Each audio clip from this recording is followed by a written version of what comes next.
Well, good evening all. As we start this message tonight, that's going to come to you from Albert, who also goes to the name of Junior.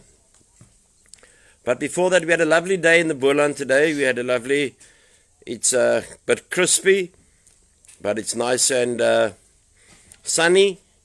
And we've had no rain, unfortunately, but we did have a couple of bouts of rain last week. I welcome you all to the page again, and I'm not going to go through the names because the other day I missed out someone's name and I was almost crucified. Maybe you know when a person is vocal and when a person has got different groups and that, you'll always get a slander from one or two people. You know, I've learned in life just to wipe it away, just like take it from where it comes.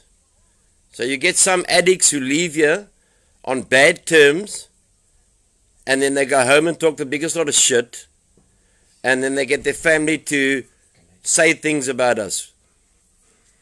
I won't say the good things, because if you've been here 4 days and you don't like being here, and you don't like this and you don't like that, then go find another place, man. After you've been to 7 already. The person knows exactly who I'm speaking to. Okay, so tonight, the good news is we got Junior. A lovely story. About 3 months ago, just over 3 months ago, I was speaking and I saw a comment from a lady, and I spoke to her and I said, hey, what's the problem? And she was in Indonesia, and it was his mom. And she said that he's doing badly. And this man had the support of his brother and his sister and his mom. No one else. Mustn't come now onto the gravy train.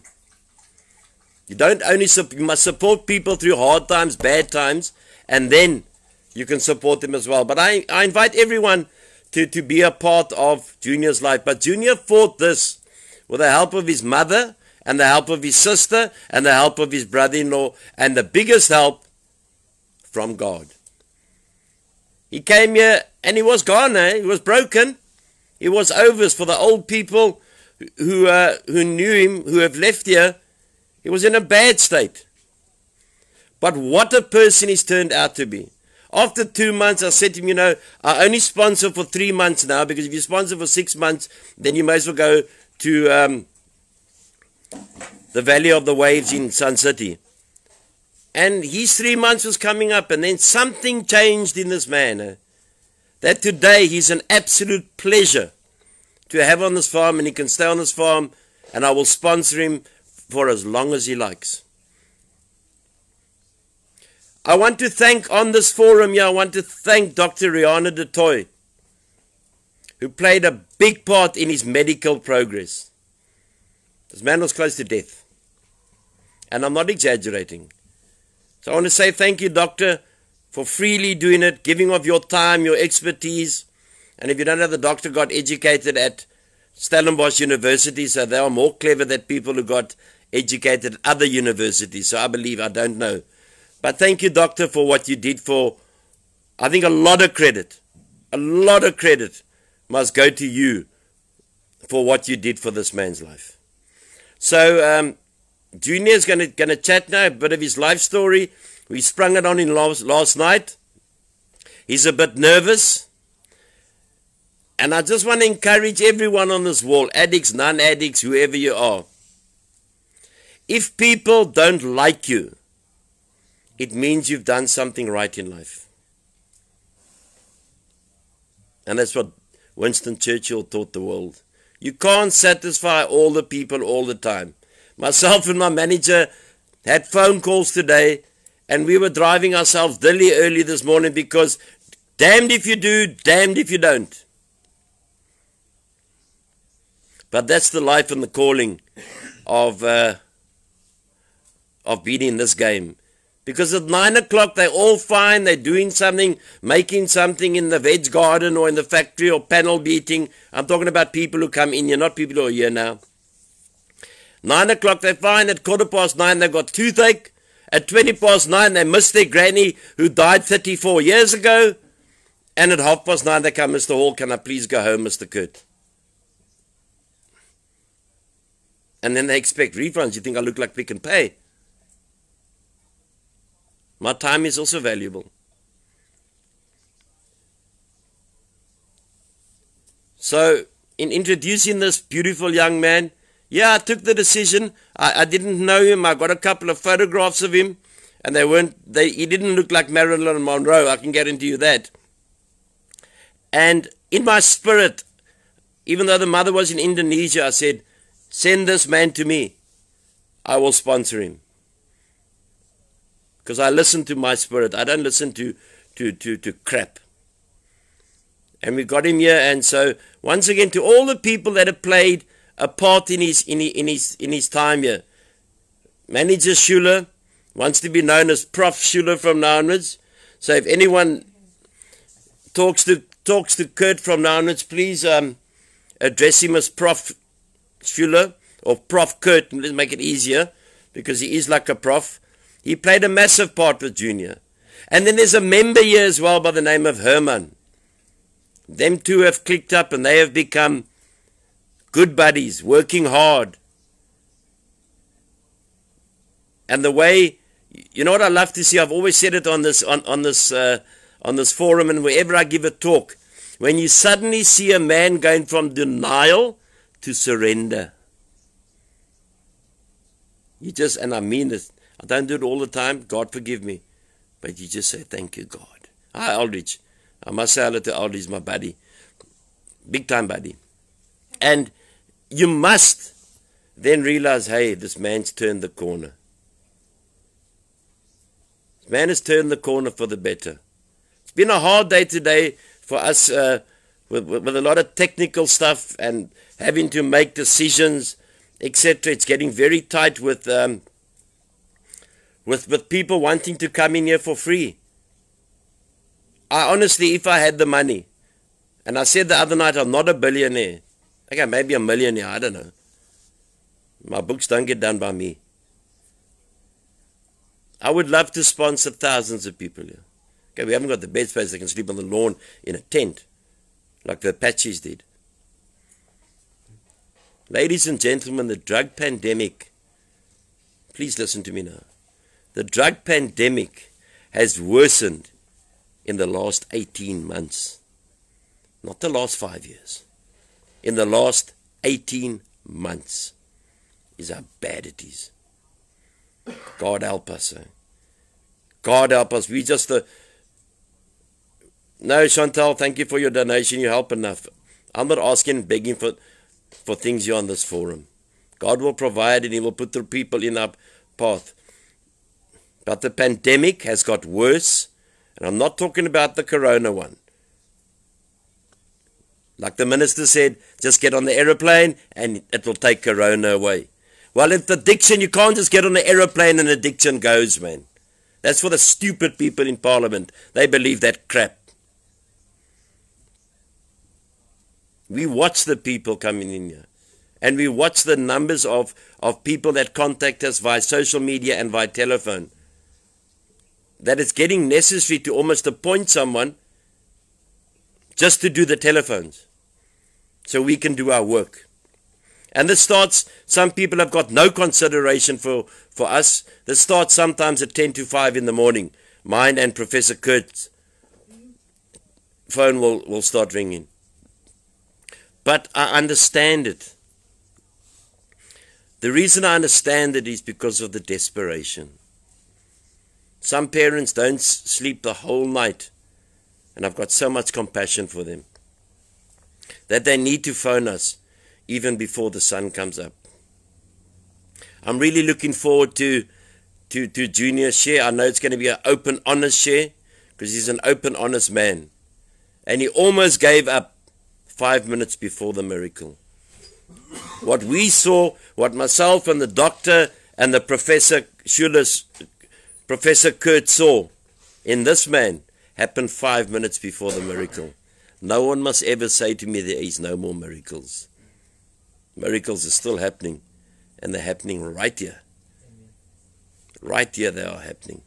God bless you all, and Professor Schuler will close off the meeting, and we so look forward to Brother Albert. You can call him Albert or Junior. Don't call him anything else because he's not going anywhere. God bless you. Good luck, my man. Take it easy like we're not watching.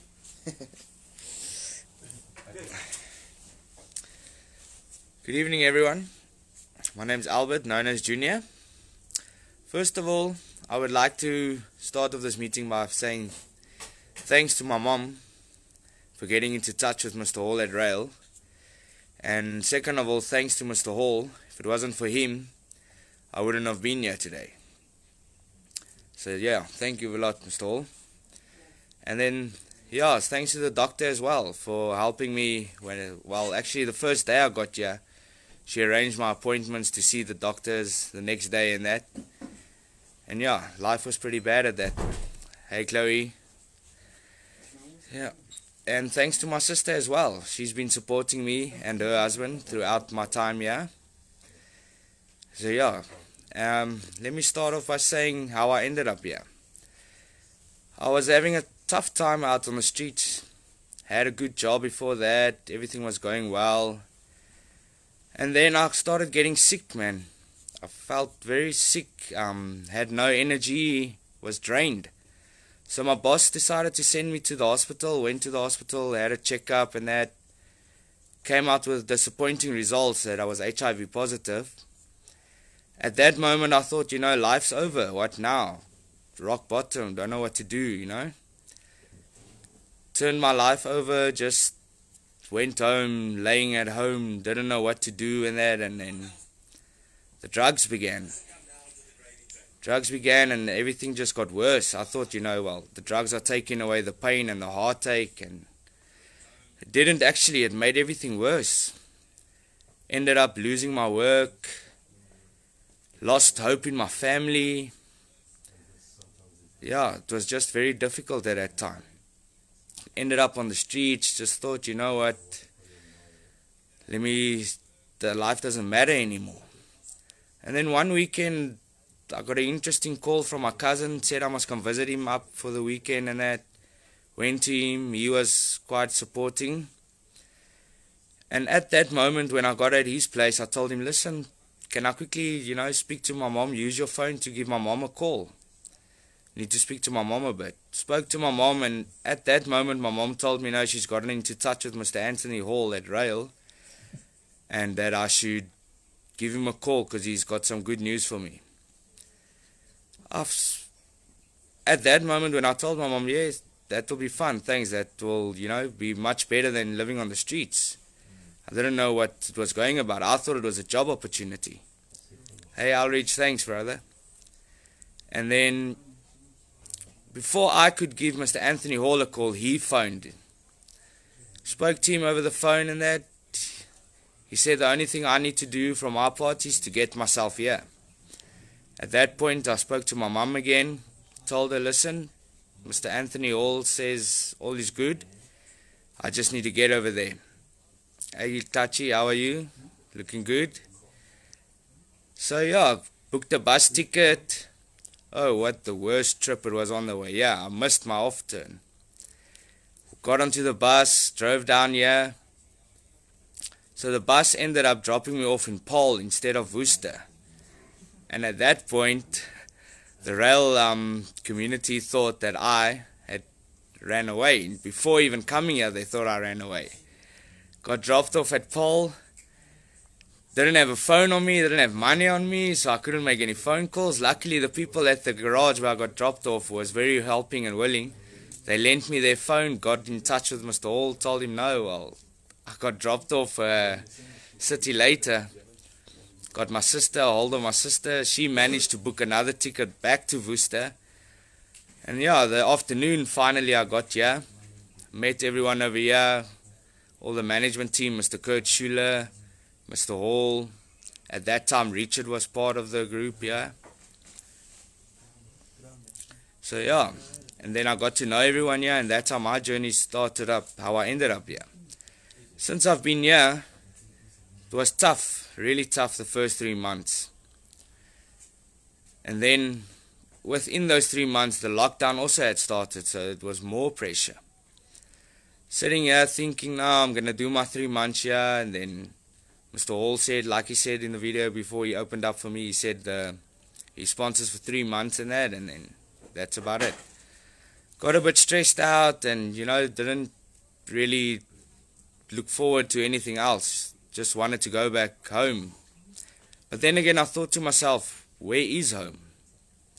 At this moment, I've come from the streets. I don't have a home unless, my family's got trust back into me, and then I could go back to them.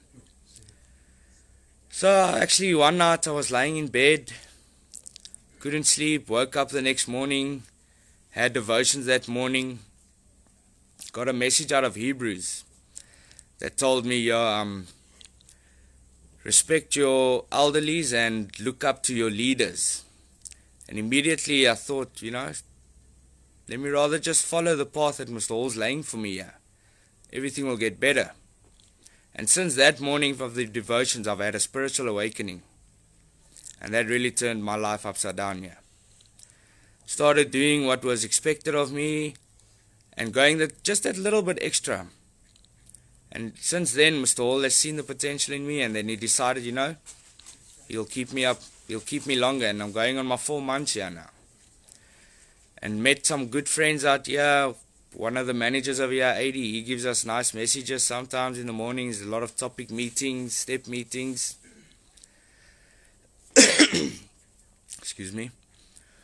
Yeah, and other than that, I've learned a lot here, recovery-wise, life skills-wise.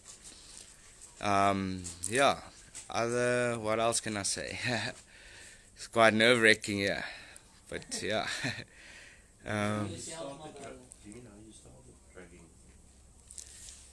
Yeah, and then what I did, I just started doing what was expected of me, doing everything I was, and then I met Graham.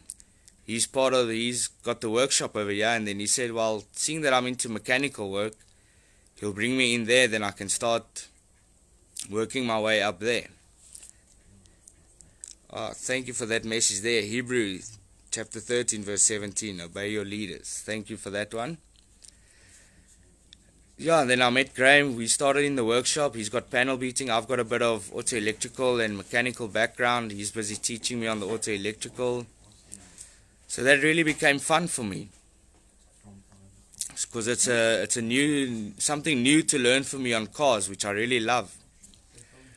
And then I got my one friend over here, Herman. He's also qualified diesel mechanic.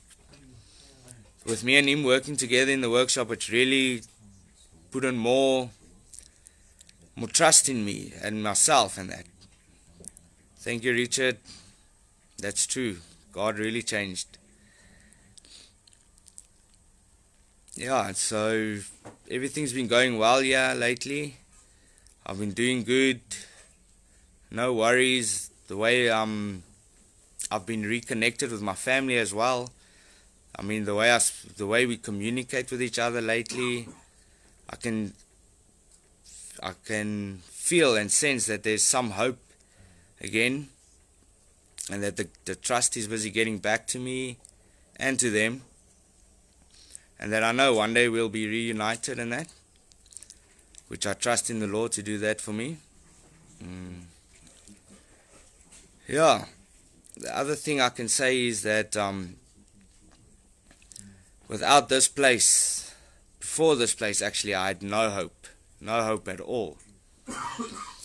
And the way I feel today, if I've got hope to carry on in life and to achieve something in life and to fulfill my dreams and just do what God desires me to do, then there's hope for everyone out there.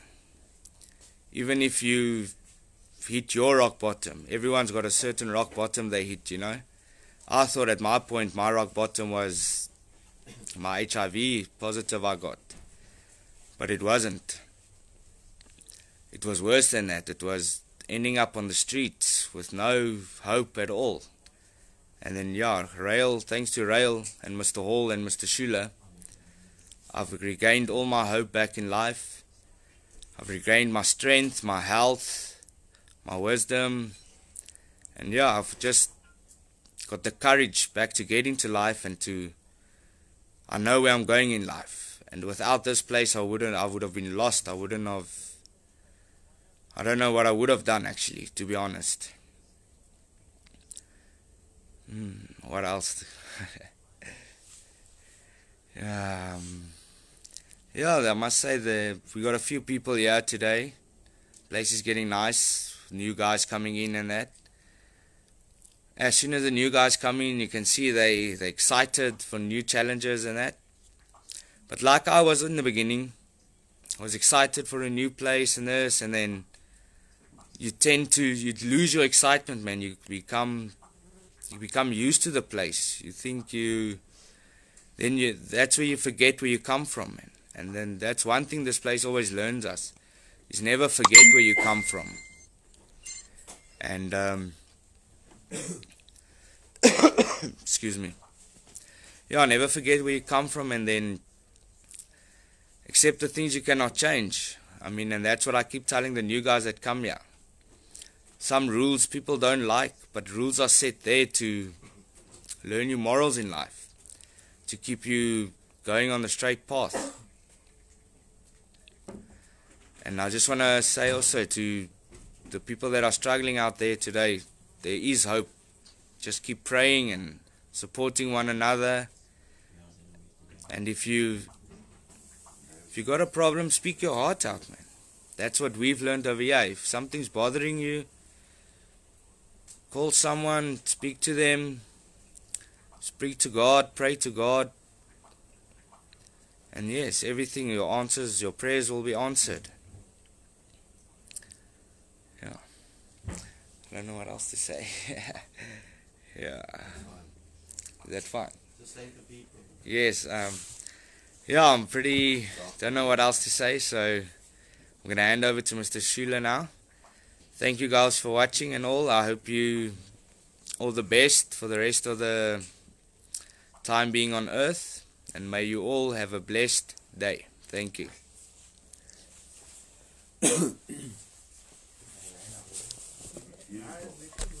Good evening all. I think that is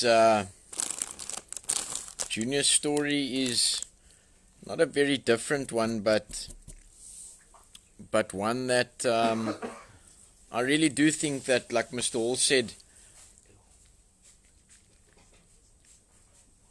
where it was Junior was about to give up 5 minutes before the miracle, and we were in a situation where we were thinking, should we open up the door to give somebody else a chance, or should we just hang on and see if this guy turns the corner?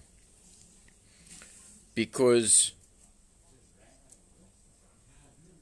maybe in the beginning, because what he had been through and the news that he had gotten and the situation and all of that as a whole, maybe it took him the first bit of time to first deal with that.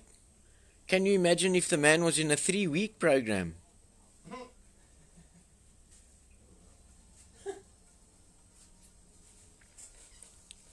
If it's taken him just under 4 months to sort of start getting it right, if you want to call it that, and keep on getting it right and consistently work at it, because the man was in a big state of denial, which we first had to tell him the truth over and over and over about himself and his addiction, and the things that we can identify with that he's been through.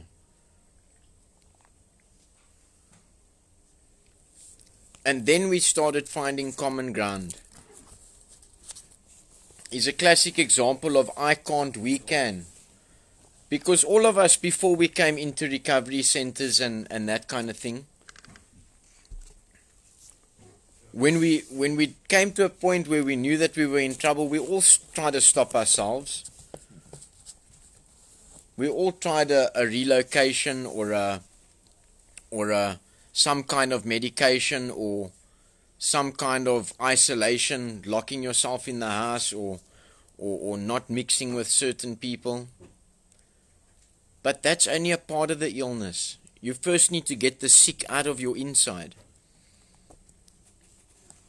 Because people think that when you go to a recovery center and they pump you full of starch and you pick up 10 kilos or whatever in a month and you're looking nice and your cheeks are back or whatever, the filth is still on the inside. And it takes time for people to start trusting you before they open up. And you need to break down those barriers of isolation, allowing us to get close enough to each other. Hi, good evening. I'm actually scrolling. I don't know why my messages aren't automatically moving and popping up. Good evening all. I see. Okay, thanks Colleen. How's it, Clutchy?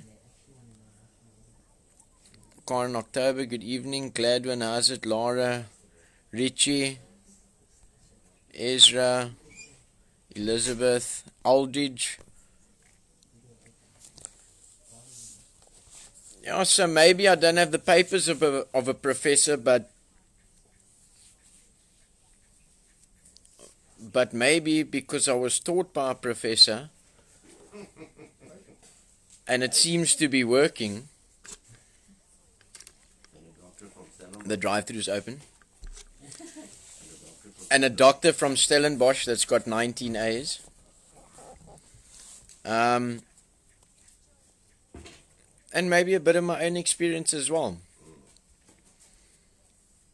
That what works for me could just work for you. And sometimes, like it says in the AA Big Book, it says these promises that we read about on page 80 something, they will materialize if they are worked for. But if we just rest on our laurels, you see the difference. When I started seeing the difference in Junior is when he got here, he done as little as possible to get through the day. He walked around with his shoulders down, and slowly as he participated, because attendance of all the meetings is yes, Clutchy. Clutchy is still sober. He says that he wants a Nike Rail hoodie. 3,000 rand. We can make a plan. So then over time, because all our meetings and parts of the recovery are compulsory. And what happened was, as Junior started giving himself more to the program and not only attending but started to participate, slowly you started seeing the shoulders go a little bit more up. Slowly you started seeing the light in the face come a little bit more up.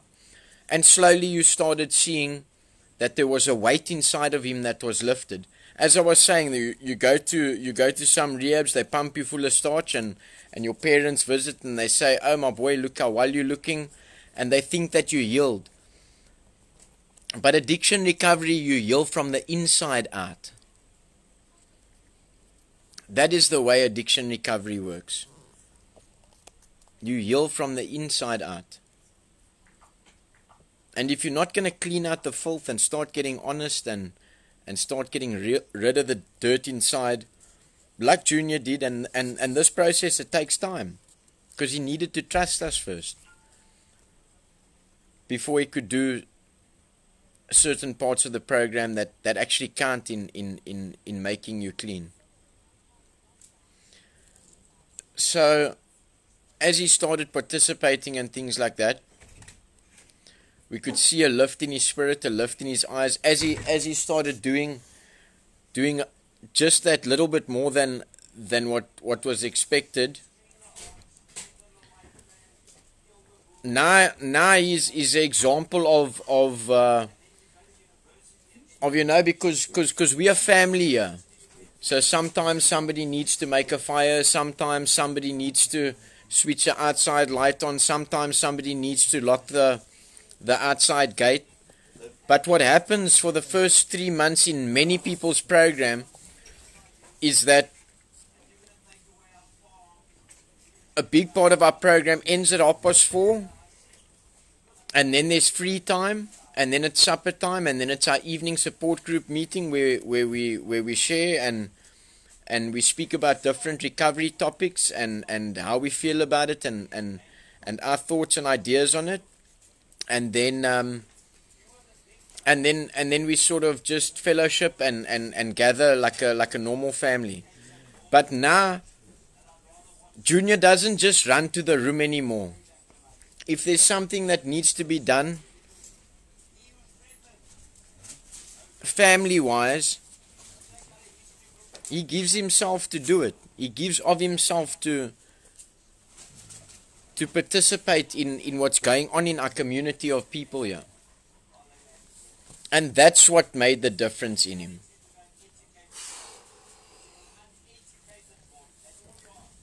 So, you know, I think it's even maybe like the explanation that I gave with a car coming into the panel shop with a dent in it.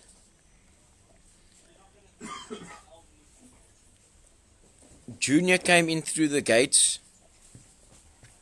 with a big dent in him. Not a bad person, a ill person.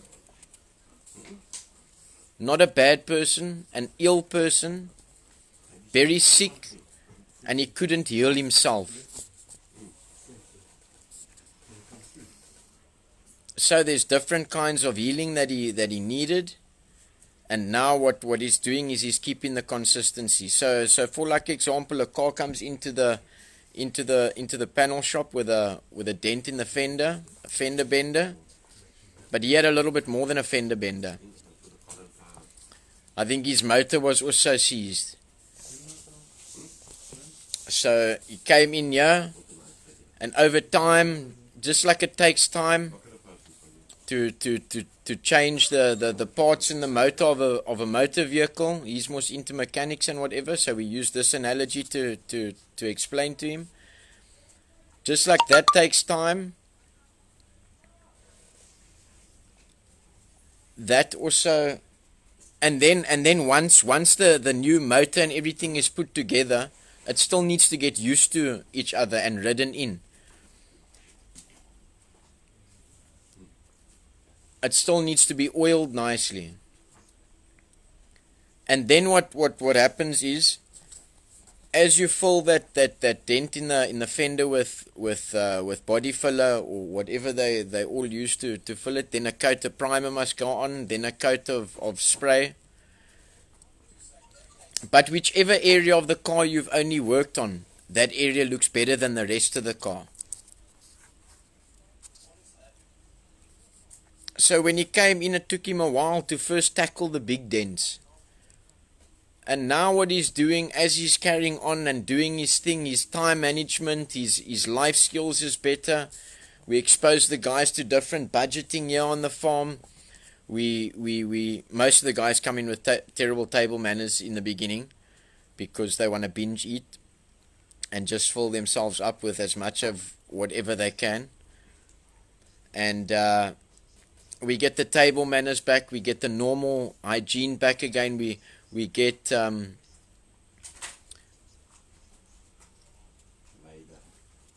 sorry, no, I'm just seeing a comment here from Brett Warrington. For sure, Brett, may outside recovering addicts join your support groups? I'm asking for myself. Well, at the moment you can't join as in person. That's why we're doing these live recovery shares. And you're more than welcome to be in contact with us. And join on our wall and like our pages, etc. Or you can inbox us and we can give you the necessary guidelines to be able to participate and become part of the group. But it's open to anybody, Brett, and I say that to everybody. It's open to everybody that wants recovery, or that wants to learn or be a little bit educated about addiction and addiction recovery. So what Junior does now with the rest of his time here, Because we first have to get the basic necessities of life without drugs first. We first have to get that basic necessities. And we always tell the oaks that right in the beginning, all they need to do here is wipe their arse. Just about. Because they get cooked for, they get woken up, they take turns doing dishes like our mothers did, like I believe most households, pleasure bread, like most households should be doing, because it shouldn't just be mommy washing the dishes every night. Guys get turns to do that, and to live as if we're living in a commune, as if what they would do if they were living by themselves eventually. And then eventually, if they move on to sober living, we throw a job into the mix as well. And then they have to do all their stuff that they need to do for recovery, to stay recovered, and start working a full day's work. But they first need to be able to handle just the normal basic necessities of life. The normal life skills. The set amount that they got for the tuck shop, etc. It's all worked out according to...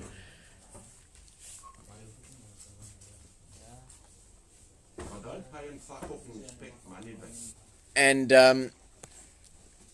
you know, on our application forms, we always say that it's the willingness from the person to change. And we can only teach you the way that we know how to change. That is all I can do. That is all that we can do here. And some guys are man enough to stick it out.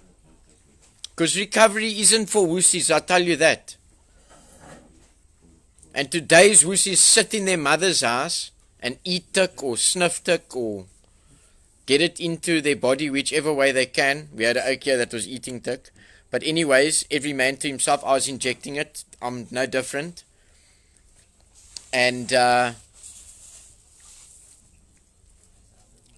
sure it was a tick eats your brain as well. And I think that in that specific case it could have been happening. And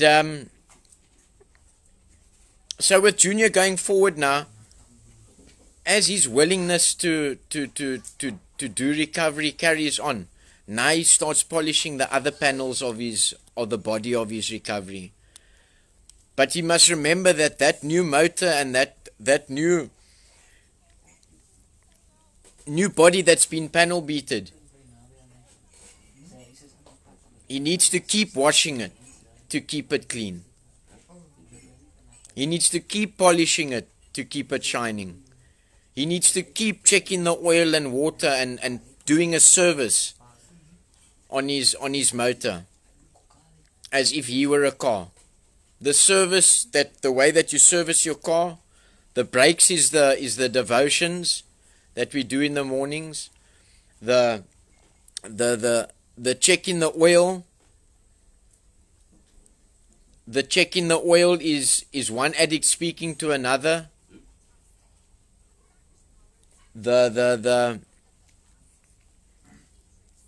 washing the car is maybe the physical responsibilities that we need to keep up in our recovery. Or it could even be our step 10 that we're doing daily, taking inventory daily and putting our resentments and our faults behind us and accepting that is what we done today, and we recognize our faults and flaws for today and try again tomorrow to be better, as long as we don't pick up and as long as we are willing to try.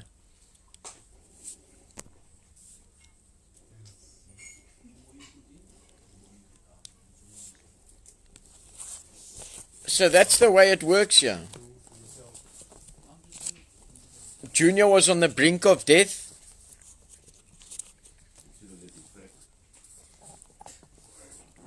And I'm sure some people from his past are saying now that we should have let him die. And that's what they say about many addicts. There's people that were saying that I should have died. Yeah, but I'm alive. Thank you, RAEL. Thank you, Mr. Wall. And everybody else that played a part in my recovery. I'm very much alive. And I've dealt with all the wrongs that I've been wronged, and I've dealt with everything that I've done wrong. And I just want to read something here where I think, we say it all the time, that you cannot recover by yourself. Whether you are a parent or loved one recovering from the hurts and bad habits and hang-ups of the loved ones. I like that, Richie, and the sponsor is our GPS. No.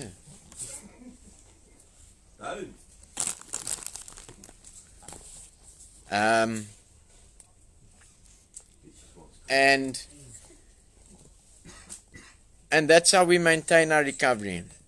And we believe that Junior has reached the state of recovery, and that he's balanced now, and that the consistency should come from his side. But if he's not there, if he's not consistent, or he gets complacent, sorry, don't touch your nose. Got a bit of an itch there. We are there to point out, hey Junior, you're slipping a bit here, or you're doing a bit that like this over there, and whatever the case might be. And that's how we support each other. I can't, but we can. I just want to read this just for today. Yeah? From the isolation of our addiction, we find a fellowship of people with a common bond. And that's how we get so close to each other here, because we all know, if we on a ship that's sinking, and there's a tiny lifeboat, it doesn't matter if we didn't like each other or liked each other. Once we're on that lifeboat, in the rough seas, and we're going through it together, it makes it a little bit easier than being in the cold water by yourself, drowning.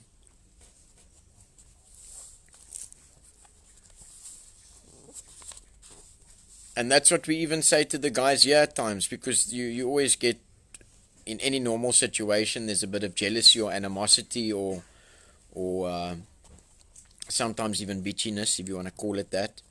And we say to the oaks, no matter how much you don't like the next oak or don't like something about them, they're on your path for a reason, to build your tolerance or put there for you to be able to handle some kind of situation better.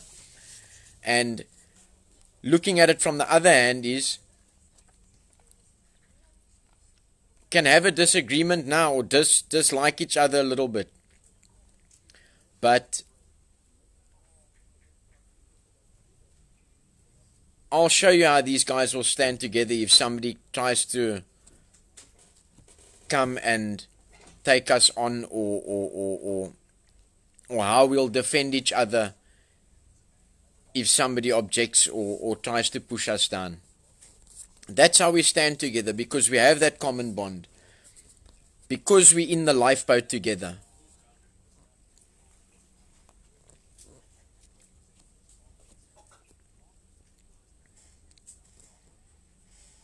Our faith, strength and hope come from people sharing their recovery.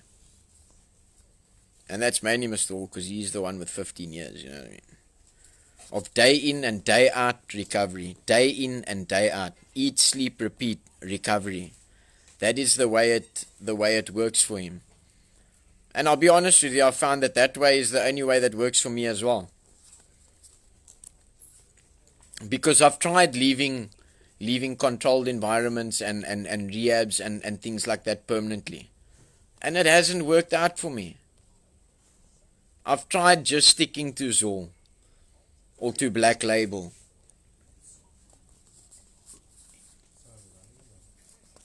It hasn't worked out for me. But when I've taken Mr. Hall's suggestions about service and giving of yourself and doing something for the next person without expectation and forgetting, don't keep it in the back of your mind what you've done, and just give, whether it's of yourself or any which way. that you will get out of your selfish thinking, because addiction is selfish and self-centered at its core.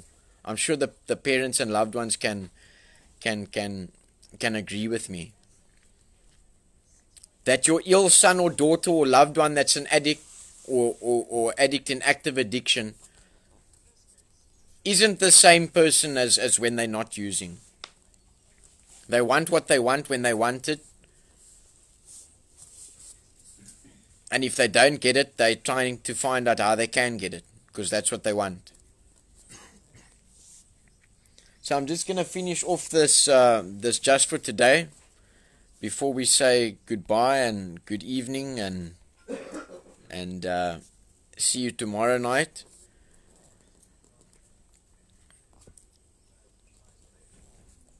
We admit no weakness, conceal all shortcomings, deny every failure. Go it alone. That was the creed many of us had followed. I remember coming home many a nights late from work.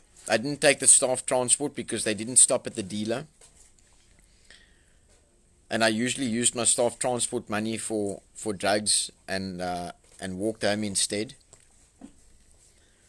But I remember going into that isolation and a place where anything that didn't have anything involved with getting more or using more or finding ways and means, I only operated when it had to do with getting more, or when I was getting drugs, or when it had something to do with somehow of getting drugs.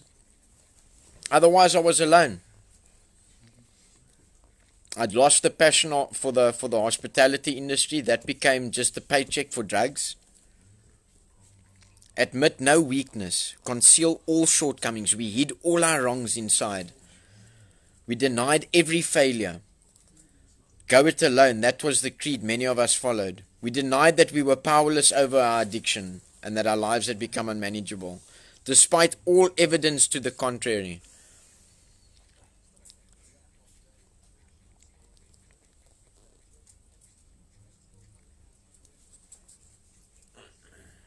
Many of us would not surrender without the assurance there was something worth surrendering to. Many of us took our first step, and we'll speak more about the steps as we go on. We've mentioned it a couple of times in our meeting. Many of us took our first step only when we had evidence that addicts could recover in the program. And that is what happened with Junior. He's seen people around us, around himself, and then he thought, okay, I'm going to put my ideas, thoughts, and everything that I think is right aside, and I'm going to give this a chance because I see it working for other people. Because he's seen people in the program that was in the same predicament, with the same needs, and people around him that found tools that had worked for them. But he first needed to gain those tools to be able to use them. And it was people around here that were using the tools around him. The tools of life. Because this is the school of life. A life of living a sober life. Still having fun. And loving life. And that's the life that we get taught here. And that's the life that I can proudly say that Junior is on his way to. And that is the life that I live. Me and Ronald McDonald. It's rather cold here in the Breede Valley tonight. I'm going to let Mr. Hall close off and say good night to everybody. Thank you very much for watching. Stories like Junior's is inspiring, and it really makes me want to keep doing and putting in what we do over here to help people. It's those cases that make it worth it. It's those are the answers. You answer yourself in your mind with the juniors and with the other guys that walk through the door that are still sober today. When some days you're just tired and you think, yo, is it working? And then you look at the guys that have come through the door, that are still sober today, that are married, that have kids, that have full-time jobs, and all of that. Families that are together today that were broken apart by addiction when they walked through the doors. Thank you. Here's Dr. Anthony Hall, aka Addiction Recovery Guru. And that's all from me, Professor Kurt, this evening. And thank you for joining us. And you guys support us a lot. You also encourage us to share. Thank you. Yes, Mr. Hall. Bye-bye. Thanks, Professor. You know, we can have our fun, and we have a lot of fun. We have a lot of fun here. Just to close off, I know it's not the topic, but once I'm finished with it, you may couple it to the topic. I am a great lover, supporter, admirer of the great Winston Churchill. Now, to me, Winston Churchill was the epitome of, like, he just couldn't care stuff. Like his one beautiful saying that I should have used when I was drunk. When a woman would come up to me, a woman came up to Winston and said, "Winston, you drunk?" He said, "Yes, but in the morning you'll still be ugly and I'll be sober." So I'm going to read you something that I've held on to since I started RAEL on this farm.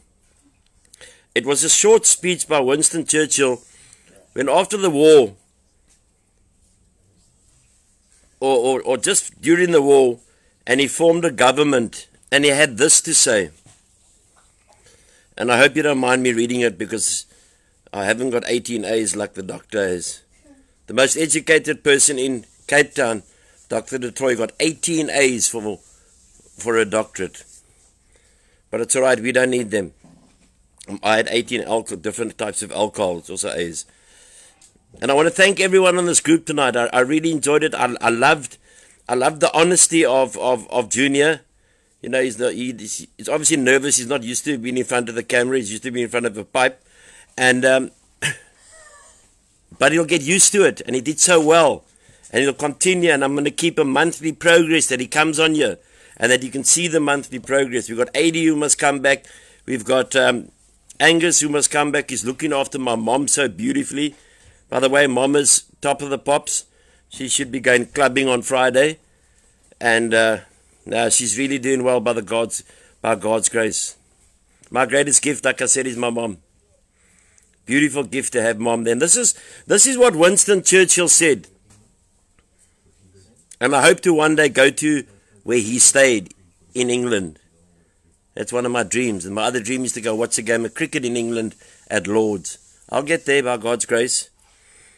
And anyone else listening here who believes that the aeroplanes kill the virus. Hi Claire, love to mom, thank you. Thanks Elmore. I would say to the House, now he's talking to the House of Commons, as I've said to those who have joined, I have nothing to offer but blood, toil, tears and sweat. We have before us an ordeal of the most grievous kind. We have before us many, many long months of struggle and suffering. You ask, what is our policy? I can say, this is where he talks about war now. It is to wage war by sea, by land, and by air, with all our might and with all the strength that God can give us. To wage war against a tyranny never surpassed in the dark, lamentable catalogue of human crime. This is our policy. You ask, what is our aim? I can answer in one word. It is victory, and victory at all costs. Victory in spite of all terror. Victory however long and the hard the road may be. For us without victory, there is no survival. And you can put that into addiction. We're at war. And our only objective and alternative is to win that war. We will never surrender. Those who surrender relapse and die. Winston told us this. He was talking about a war, but we're in our own war. Never before have we been confronted with this pandemic of addiction that is eating up our children, eating up our older people as well, because they're not immune to it. And that to me is the saddest part. And we've got a government that is as efficient as a laundromat that hasn't got power. But our kids are struggling.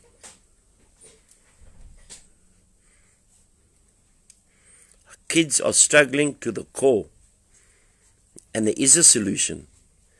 If you want what we got and you want to get what Junior got, Junior is very early in recovery. But from experience you can see this oak now wants to make it. Even him and his henchman, Herman the Dutchman. Herman can't speak on you because he can't speak English. But it's okay, we still love him. We love him. Sorry, I'm smoking Marlboro Blue. Sorry.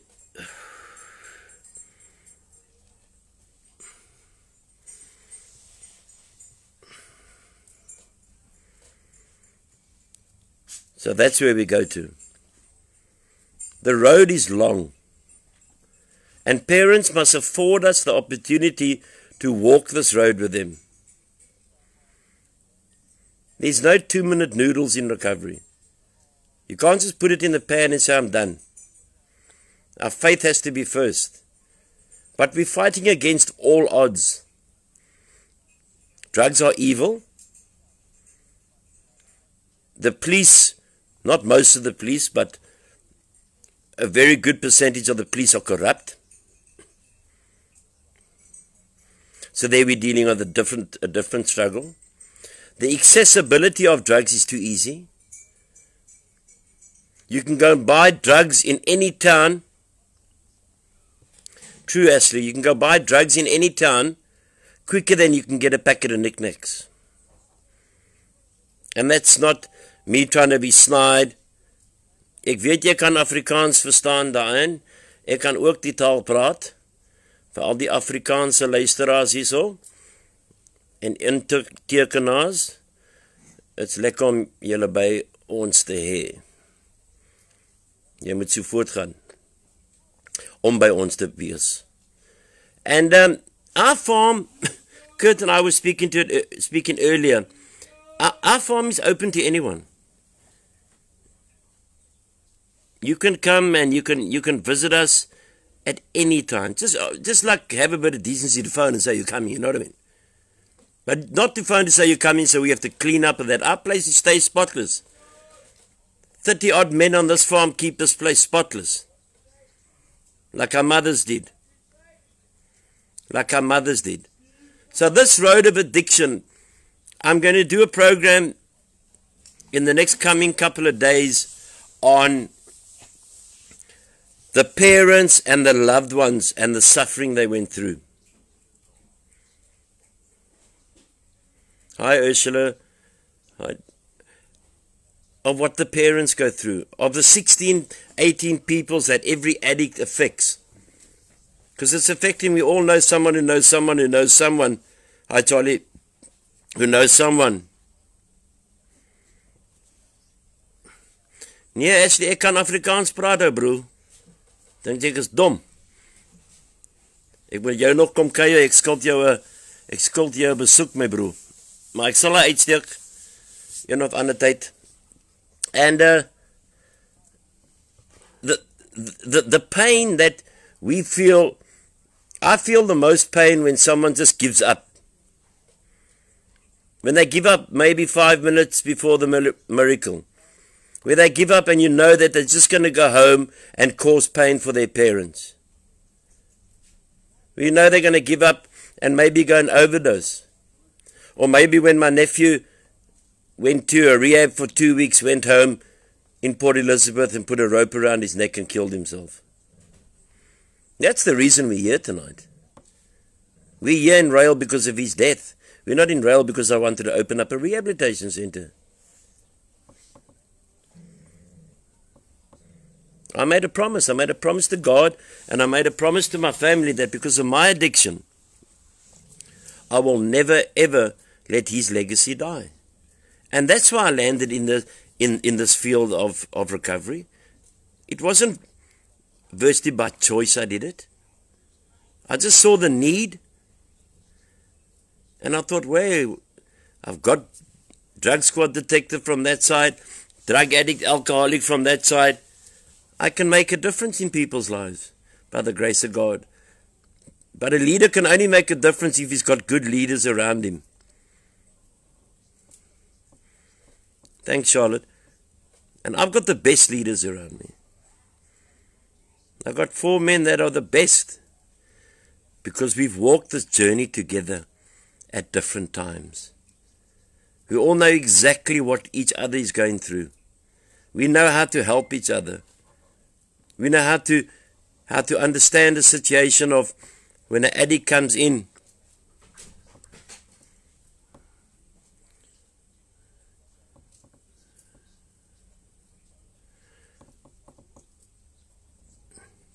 But people who stay here and come here, because God has given us that opportunity and that blessing to have that man in our home.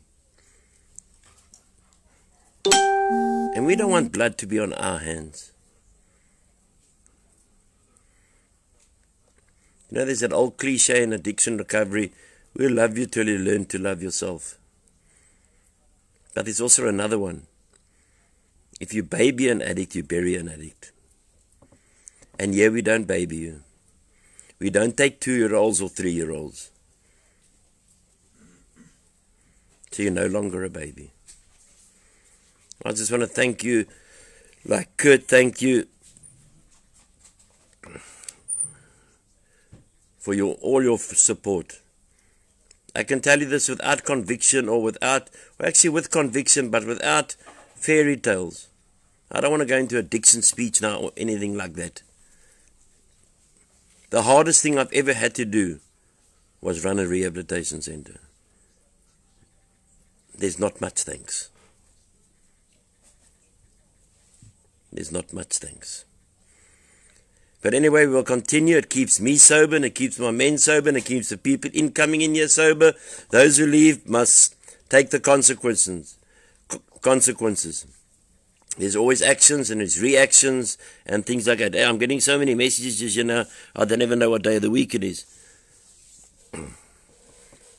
So, it's coming up time. You know, there's never time. I never left the... Let me just tell you this quick story. Quick. I was 2 weeks sober, dry, whatever. I had alcohol down my throat yet. And a pub in the hometown where I stayed, because I had a small painting business, you must check me geroek or dronk painting. I tell you, I was better than Picasso. Me and Marius. And they said, okay, he said, he knew me, he knew I drank, he knew everything. He said, come in on the Friday, we're going to close for the weekend, and will you repaint my pub out? I'm going to leave you the keys, and you just help yourself in the fridges or whatever. You just drink, but as long as my place looks great. It was after 2 weeks that I hadn't touched the drink. So we did it that weekend, and Marius, who was with me, Marius Lawa, I drank Coke the whole night, and Marius drank alcohol, and we finished it over the 2 nights, and it looked beautiful. A week later, I get a call from the pub that is just up the road from the one that I painted. Anthony, I believe you did such a good job. Can you come paint up one? We're going to close for the weekend, and we're going to leave you the keys.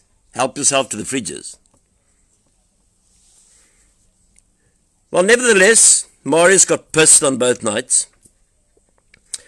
and I drank Coke. The devil had tried to come through the back door and break me. The devil while I'm sitting there, I've never been given the keys to the pub in my life. I've gone to the pub before with no money, and I sit there and then I try and catch a conversation with the oak next to me 15 years ago, but I first check if he's a quick drinker. Because if there's a quick drinker, then I've got a more chance of being offered a round. If he's someone who sips, he doesn't do it for me. Because by the time he's finished sipping, I'm falling off the chair from thirst. So you find your customers. And then when they start speaking to him, you talk the biggest lot of shit to them. If they got divorce problems, marriage problems, you're the marriage counselor. Even though you've been divorced like hundreds of times, you're the marriage counselor. The next guy you meet at the other pub, he's got legal problems, you suddenly become the advocate. And while he pours the beers, you're just talking so much nonsense to him, and he's believing every word you say.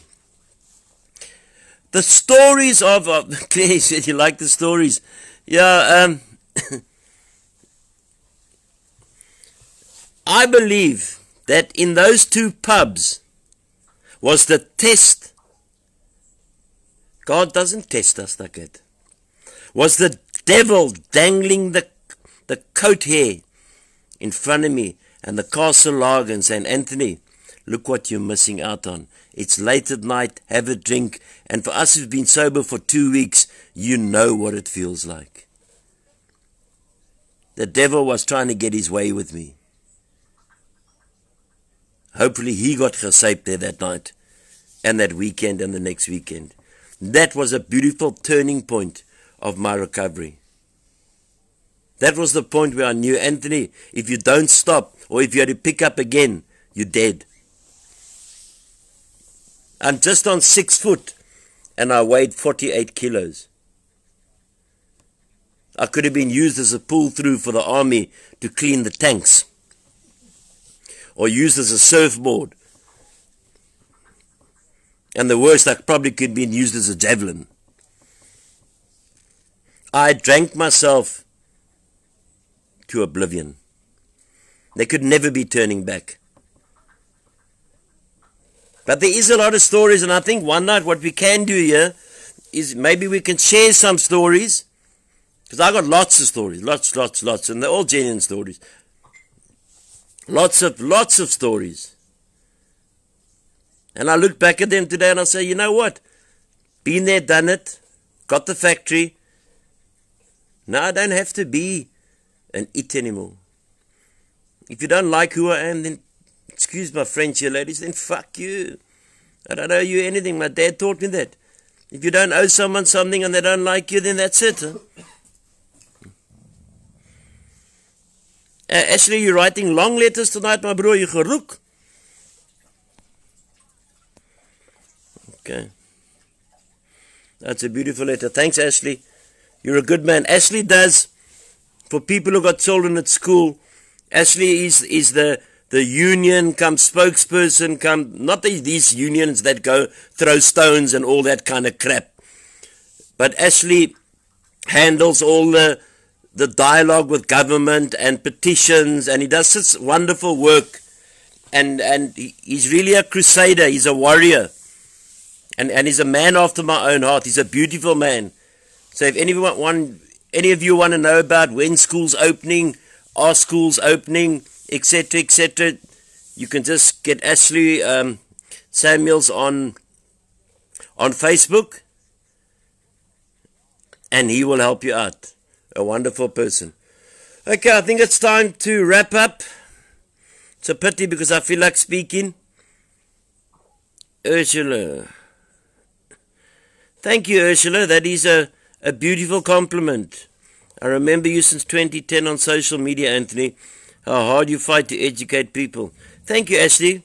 Ursula, God bless you. God bless you. When you called, and I think every person that God ever made has been called to do something. We all got a calling on our life. Even if it's to go to an old age home and read a lady a book, or an old man a book. I remember from early on, I'll tell you one quick other story. My dad played rugby and he loved rugby. And I come from a very sporty family. We loved sport. My mother was the very intelligent one who was on the radio and quizzes. And the three boys, my sister would be with my mom. And then the three boys, I'm the youngest at 56. My other brother's 58. And my other brother is 60. So they're getting on now. But I tell you, my family have never been so united as it is this year. It's beautiful to get messages now from my brother. My brother and I, my eldest brother and I, that's why I'm going to talk about families.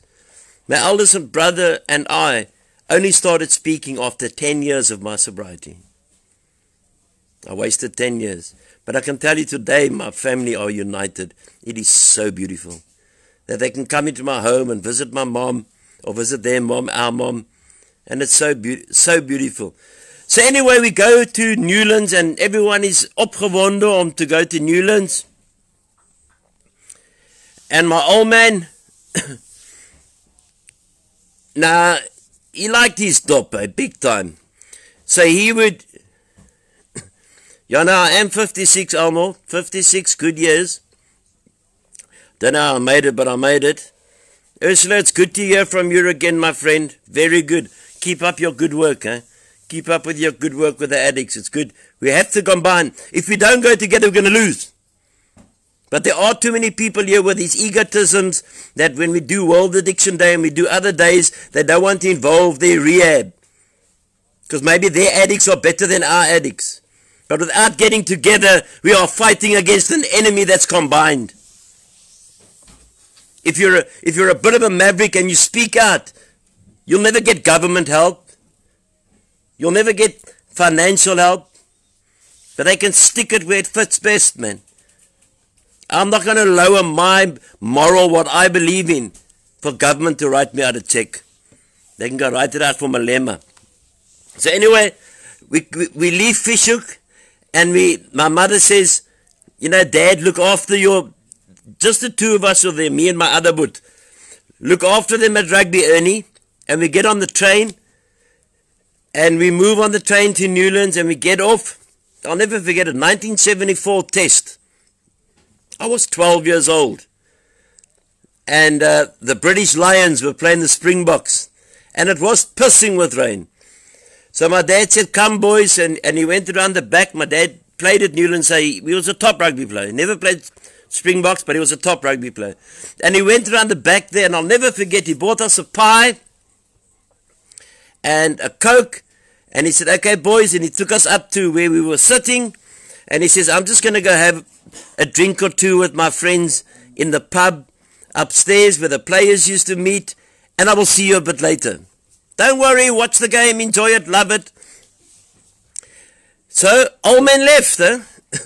I was 12 years old. My brother was 14. There's 50,000 people at Newlands. Comes to the end of the game, we can't find Dad. Dad is missing. Now you try and find your father and you got no cell phones. And you're looking for Dad. And the old boy, I know from previous experience being with Dad, is not going to be sober when I find Dad. But that was okay. We love Dad. I love my dad to bits. I don't often talk about my dad, but I love my dad to bits, man. He gave me everything I wanted. We searched Newlands, then we went outside. They didn't have those caravans and all that crap they have got today. And we could not find my dad. Eventually, about 2 or 3 hours later, my mother comes by car from Fishhook to Newlands to pick us up because the old man forgot us at Newlands. He had had a couple too many and he got on the train without realizing that his 2 children were still in the stands. It wasn't quite funny at that stage, but if I think of it now, it was encouraging. Probably another lesson for Anthony Hall, never pick up drink. Never pick up drink. This is what's going to happen. These are the insane things that are going to happen. My partner and I in the drug squad, last story, then I'm going. My partner and I in the drug squad, Harry Etzebeth was my partner, Eben's father, and we go out in Paro, and in those days there was Naughty's Grill and all that kind of crap, man. Now it's just full of Nigerians with drugs. It's not like the good old days when you had a fight, you just used your fist. Today you have to get out the guns. And we go, and Harry and I, Harry used to drink like triple brandies and never waste Coke, but he was a big man, so he could like really put it away. So we went to this pub and we got pissed, man. Now we can't find where we put the police car. Now our police cars were undercover, so you'd never realize it was a police car in the Narcotic Bureau. So we go to Paro police station, both pissed, saying we've been robbed of our car. And they said, okay, yeah, you know, obviously, and then we said we were in the Narcotic Bureau and all this kind of stuff.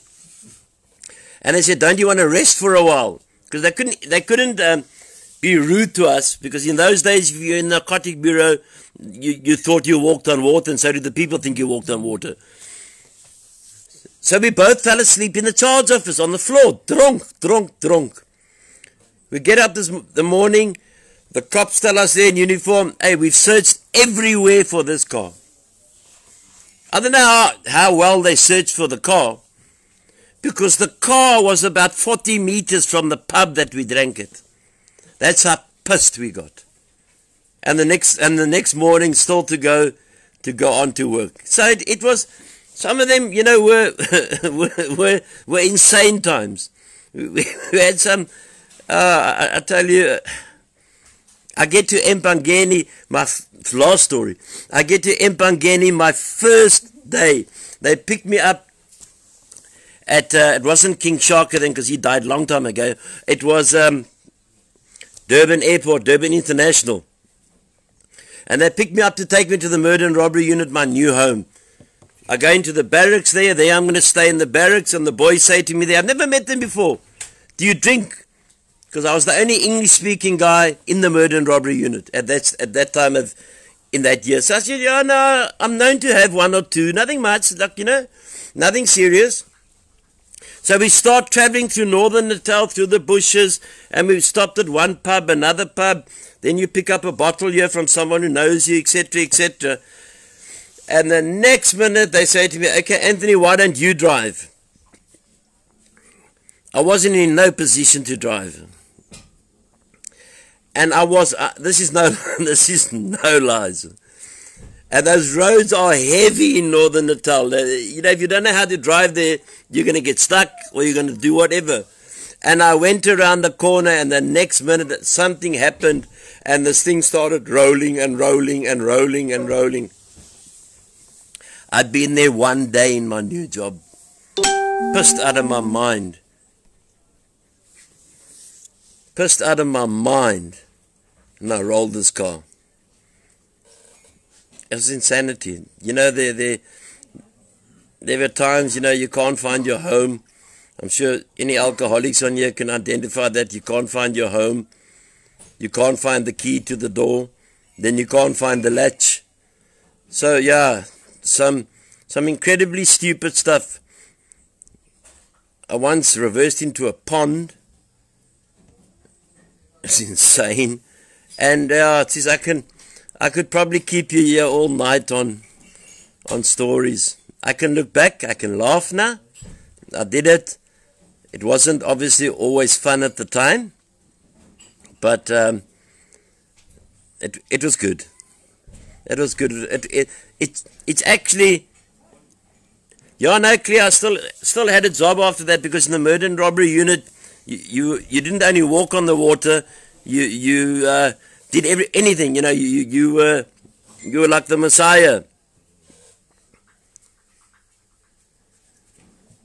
And yeah, so everything was covered up, and there was no social media. I must tell you this one before I go. every year they have the Tugela raft race in Natal. So I decided the one night on my own, I'm going to go to the bright lights of Durban. So I take the police 4x4 down to Durban. Now it's late, I'm drunk, it's late. And I got my beers with me just in case I get thirsty or the radiator runs out of water. And yes, definitely clear, because Kurt Schuler has got the most amazing stories. You must listen to his stories. He's got the most amazing stories. I've heard his stories 20 times, but I still piss myself at them. And I went to the Tugela, down Tugela to Durban. I went into places of ill repute because now I was lonely. And I don't know if people know what places of ill repute is. Michelle, maybe you know. Dr. Rihanna, I think you know. Claire must know. Okay, anyone else know? I think Lee J knows. Richard knows.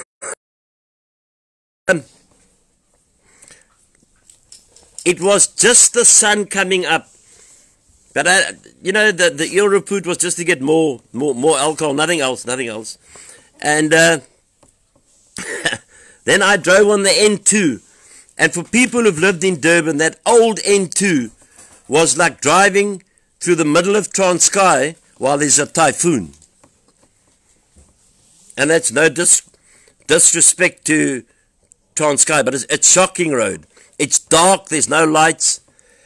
And when I woke up, thank God I was in a 4x4, because when I woke up, I was underneath a truck. And they came there and did whatever they did, the ambulance people, but I was fine. Alcohol had lessened the pain. Those are the insane things that we have done. Those are the insane things of getting drunk and, no, it's just, we'll one day have a story night, because I think it's not, don't get me wrong, the Highland, it's not glamorizing. It's just looking back at the insanity. That God spared us another moment. Just the insanity. The last story is I'm drunk the night before, and the minister says to my mother that he can't go and give communion. The minister won't go drive to Pinelands to give my dad communion because he's got Alzheimer's and my dad won't remember it. That was the Saturday night. So coming from the party on the Sunday, on Sunday morning, there's my mom religiously in church at 8 o'clock. I walk in. Now the minister says, is there anyone who would like to say something? But I'm stinking to drink. I don't know if I'm drunk, babbelas or whatever. And I put my hand up. I said, yes, I'd like to address this audience. In the church, full church. Mother in the second row, duly hair down the whole trip. Mother didn't speak to me for 6 months after that, I promise you. And I get to the front there and I say, this minister, I don't know if he's a minister or he calls himself a minister or he just wants some money. I'll never forget what I said. Doesn't want to go give my dad communion because he's got Alzheimer's, because my dad will not realize that he's there. And my dad, is he God or should God remember?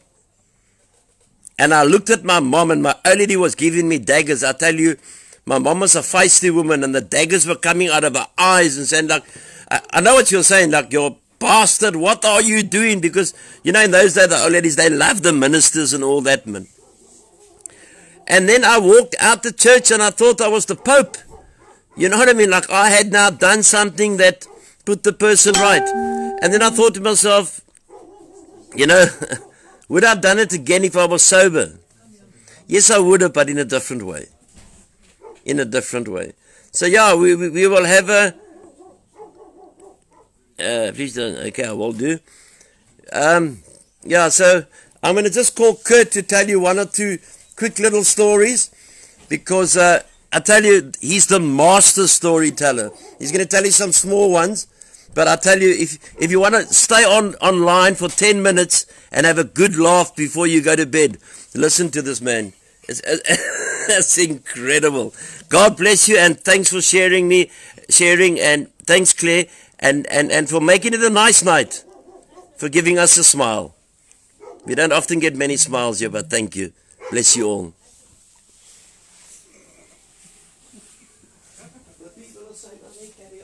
No, man, Mr. Wall. I've dealt with most of my funny stories. No, you haven't. And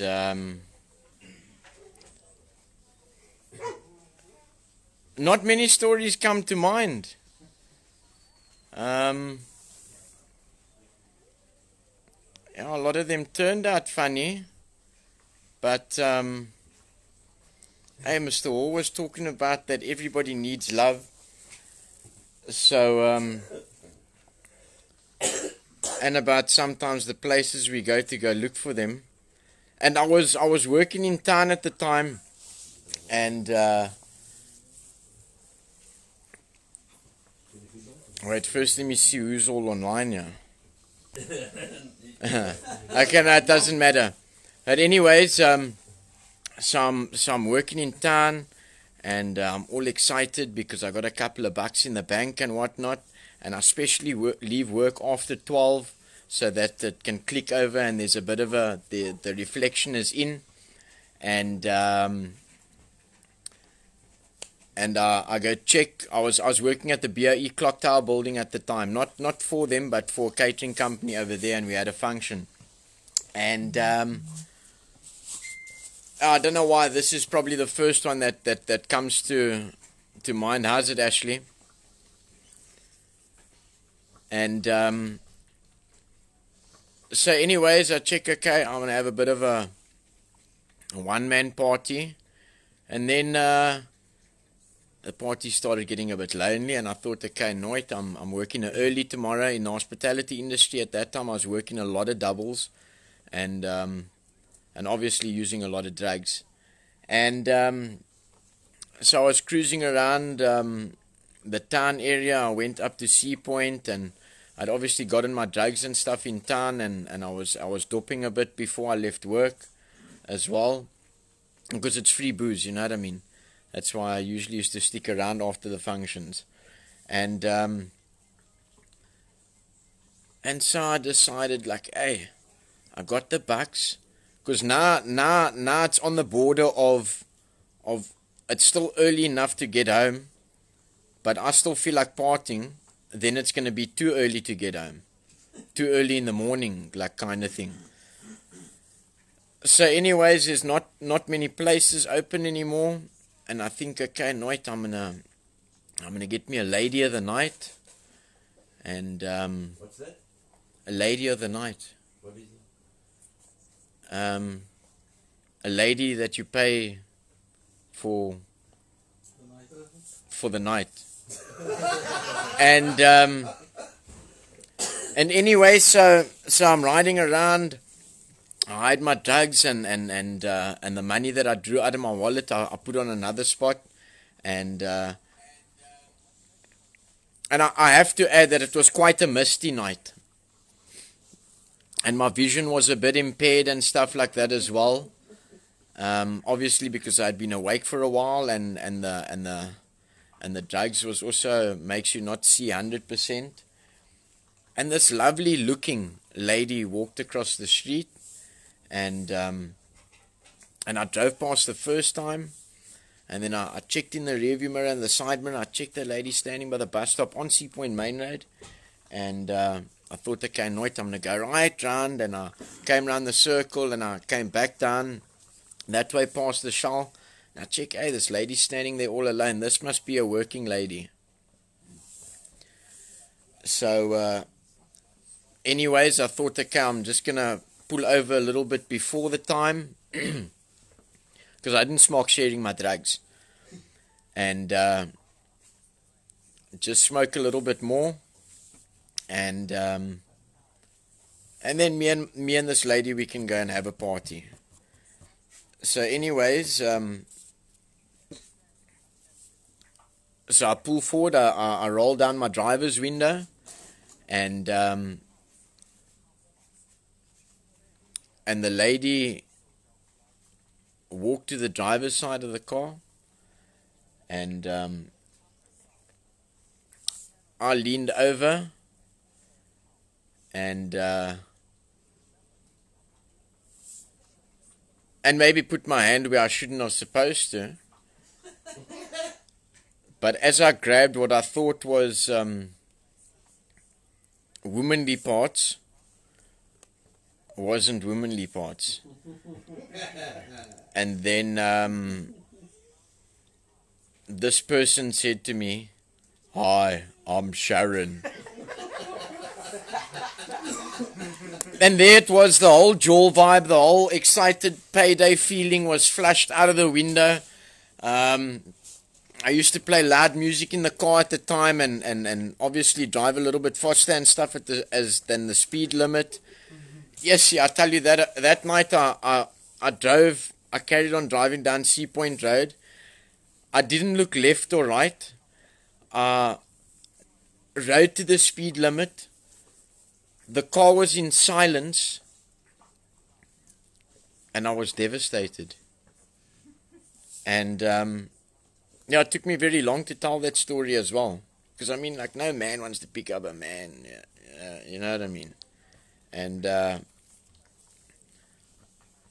yeah, I finished most of the drugs to deal with the discomfort and the sort of emotional pain. But that haunted me for years. God bless Sharon. And yeah, that was quite hectic. But the reason why that story's the reason why those stories that story probably came up to mind first is because sharing that can't really get me into trouble. So a lot of the stories I hesitate telling in an open forum. But anyways, yeah, so by the time it was very early in 2010, and I was so excited about the World Cup and the travelers' checks and their credit cards and all of that, because at that stage I stopped chefing, and I was self-employed. I was stealing people's gate motors, any aluminium that was laying in their yards. I was breaking into houses. I was doing credit card fraud, any which way that would make money, and breaking into cars and the whole trip, everything that goes along with drug addiction. I just wasn't selling my body like, but I probably would have if it was a woman, or if there wasn't anything to steal. And yeah, I was quite deeply into. I would even go as far as on the desperate days, take blank CDs and write the new movies' names on it, and then go sell them to the people at the shopping center. And I thought it was a little bit better than sort of bumming or whatever. And anyways, things caught up with me. I was fined 5,000 rand or 100 days imprisonment for my first guilty case. There was a stage in 2009 that I had 14 in total running together, and I got sentenced in a total on 4 of them. The second sentence was 4 years suspended for 3. The third sentence was 3 years suspended for 4. And by the time the 4th sentence came by the same magistrate, I told him that I'd never been in his court before and that it must be somebody else. He believed the story and he gave me 18 months. That was because they got me on the Caltex camera there in Boedezig with the video shop's LCD TV. But anyway, so I get locked up, and so eventually I worked myself into the prisons. They call it the Manasi. And I had all these plans for these foreigners. Yes, you know, it still gives me a pain when I hear that Shakira World Cup song. Because I remember laying in the cells thinking that I'm gonna go home, because the lawyer told me that I'm gonna go home, but I was on the trial for 4 months, because at that stage I still had 11 cases going, and I was a flight risk, and there was a whole thing drawn up by somebody that now sits in Parliament, that was the ward council of our area, that I'm a menace to society and all this kind of rubbish. Okay, maybe he was telling the truth at that time, and so I didn't get bail. So anyways, the lawyer tells me after 4 months on the awaiting trial that I'm going home that day. So everything that I had built up after 4 months, I was like Father Christmas there in the prison, and I was like Father Christmas there in the prison, and the warden even comes there and he tells me, meneer Schuler, jy gaan huis toe vandag, lekker and whatnot. So I give away everything right down to my socks. Anyways, I get to the court, and they tell me, no, I've had the opportunity to rehabilitate before and whatnot in a rehabilitation center. So he's hitting me 18 months direct imprisonment. So I get to the prison and I start doing my 18 months. Eventually I work myself up into working in the Manasi. It's the mess, or the sort of outside restaurant where the warden's mess room and people from the public also come and eat there and all of that. And it's really good priced, good food that was being pumped out of there. So I didn't get a number or anything, or become a number or a prison gangster or anything like that. But obviously for survival purposes and sort of a little bit of easier living in the prison, I would carry drugs in from the outside public prison restaurant into the prison, which is like already insane, because I was meant to get the 3 years suspended for 4 and the 4 years suspended for 3 if I had committed the same crime again, and I got sentenced only at 18 months. Well, only 18 months didn't seem like only 18 months at the time. Especially because all the foreigners and all the World Cup and all that kind of stuff is going on, and they're playing Shakira over and over in a male prison on the TV, and so it didn't seem like only 18 months at the time. So anyways, those are all acts of insanity that I'd done. I'd meet family members of prisoners in the outside restaurant, and I'd carry drugs into the prison and things like that, and whatnot for survival. But then I'm in prison for theft and for housebreaking and stealing and all of that. And I click one day that I can do my own voids on the system. Because I wanted to work in the kitchen there, but they said to me, nee, jy het 'n mooi gesig, jy moet voorwerk met die mense. So I thought, okay, I got a nice face, I don't really dig to be a waiter, whatever. But then I started realizing, and chicken schnitzel was the special there. I think it was 25 rand for a chicken schnitzel and chips at that time, which was very good priced, and people went after that and whatever. So for each table of 5 that I sell, I void 1, and only 4 goes in the system, and I keep 25 rand. And at the end of the day, I've voided between 4 and 8, and I've got between 100 or 200 rand that I'm going into the prison with every day. And eventually I saved up and I discharged with some money. But these people couldn't understand where the stock shortage was going to. So I was in prison for stealing, with 2 suspended sentences, busy with another 10 cases.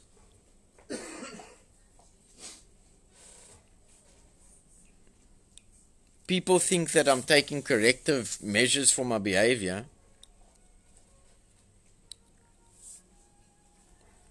Claire, to be honest with you, at that time I had been through so much, that the cells and in and out of different prisons became normal. There was a stage that between 2008 and 2010 that I was in Goodwood Court between 2 and 5 times a month. Claire, we don't want to get too personal now if you ask about how would I hide the drugs. But obviously I would have to put it into my safe.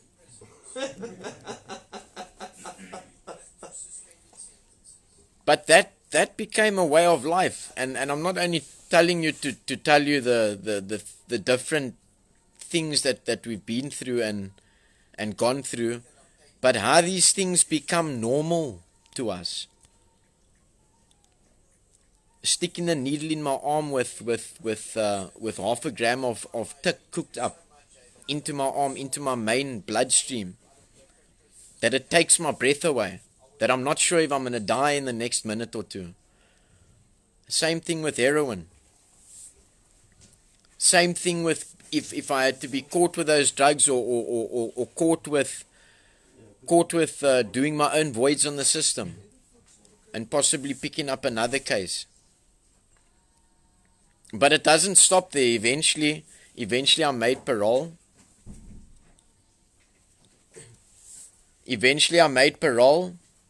My parents were good enough to me again to give me their address. I relapsed. I stole them cold. I changed my address. And then I was stuck in the Western Cape at a house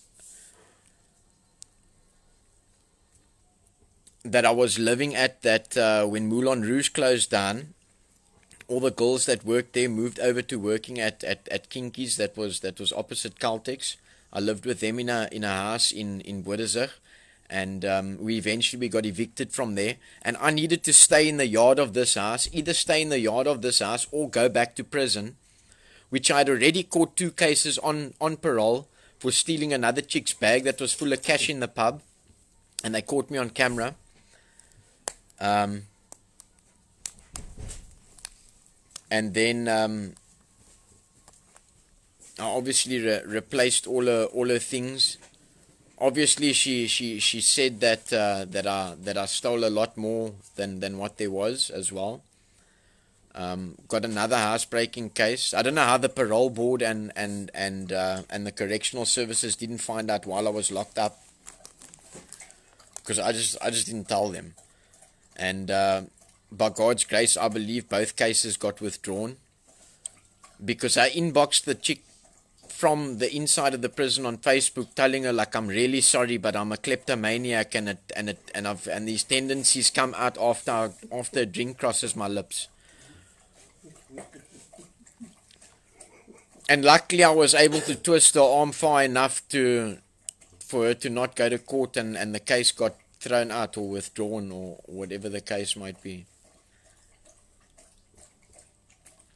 And then I lived in that house after we had taken the geyser out, and there's also 1 or 2 more stories that I can't tell, and that I took all the electrical wires out, and there was times that I wasn't even chefing, that I'd walk down the road with a chef jacket on, and people would think that I'm on my way to work, and I was actually on my way to the scrapyard, or on my way to go steal something or something, and I lived in the yard of that house in Van der Stal Street. They call it the House of Dollars, because a friend of mine went over to America, and when they came back, I was discharged from prison, and I had access to a couple of dollars that weren't mine,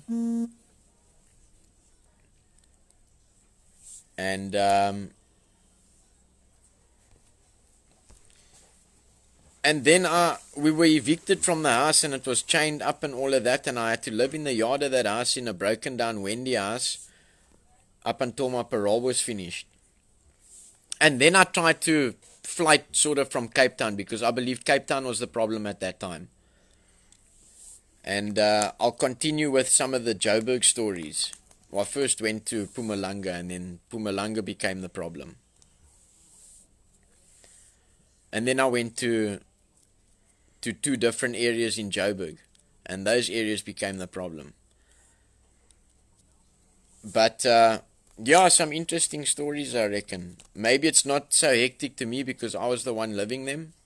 I don't know, or maybe we become sort of cold to it because we hear so many people that have been through so many different things and caught on so much cuck that walk through our gates that have turned their lives completely around through the teachings. I mean, you guys can hear the stories that Mr. Hall tells about himself. So surely he's been through 1 or 2 things that he can give us advice on and share with us. And that's how I've gotten where I am. For sure, thanks God that I'm sober, because I didn't think that I'd get there. But thank God Mr. Hall did. Thank God that he thought that I'd get there, and Junior, and all the other guys that share and that have been through our doors. So I'm gonna end off our bedtime stories there, but these are real life stories. Oh geez, Tara, do you remember when I drank at Willens and Willen? Oh my goodness. And I came out the house the next morning and everybody was calling me Braveheart and I didn't know why. But my teeth were missing as well. But I found them. I woke up over there with a security guard pulling on my leg the one morning. You get a wood place underneath the fireplace over there with where you're supposed to keep your wood at the bungalows. As I wake up there one morning, barefoot, my white 3/4 pants. How's it, Bradley? My white 3/4 pants was this orange gravel color. I didn't have teeth, and I woke up with the sun shining, because in December the sun is shining there at 5:30, with a security guard pulling on my leg. Is you alright, Boeta? Is you alright? And I looked at him and I thought, like, fuck, like, yes, where am I now? Like, because the last thing I remember was having what you call those shooters, not Springbokkies, Jägermeister and something. I was challenging some dyke there in the pub, Afrikaans chick that likes chicks, quite a big chick, and she was paying for it. And the last I remember that we were on is seeing how quick we were on something like 13 shooters at a time. And then apparently I left there and I asked somebody for a glass of water and they gave me a glass of vodka and I drank it. And then I woke up with a security guard pulling on my leg. That was just the first day of leading up to the binge. And that carried on for a while. And then eventually, when I left there, because when I got there, I thought, okay, I can just have like one beer. And it didn't turn out that way. But anyways,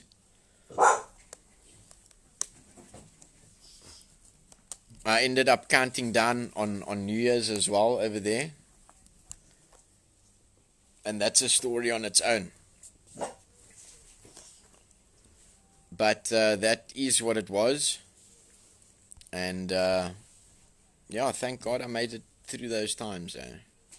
Put the family in the eyes as well. But I knew everything that I was saying to all the big Afrikaans people there, that my family would have my back.